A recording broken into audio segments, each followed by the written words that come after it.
So, here is the finished version of the BOP sandwich. Now, what I did, I added again an extra twist because that's what I do. I'm the twisted sister when it comes to recipes for my DDK recipe books. And that's what DDK does. I mean, when you're a chef, such as myself, you want to do different things. You want to taste different textures. You want to just see if it really tastes good.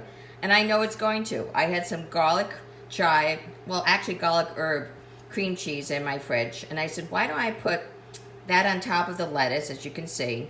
The bacon, very crisp bacon, which we crisped up on a microwave tray, bacon microwave tray, is sitting on top of the sauteed bell peppers, the yellow bell peppers, and the Videla onions underneath that.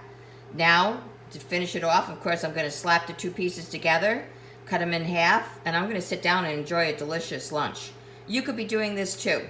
You need to buy my books, my DDK books. They are at Olive Branch Oil and Spice in White Bear Lake. They are at Groundhofer's Meat Market in Hugo, and they are in Flicker's Meat on White Bear Avenue in White Bear. And you also could buy direct from the author. That is me. And you can give me a call at my digits, 612-859-3278, and I'll hook you up. You have a great day. I got to eat this baby. Ciao.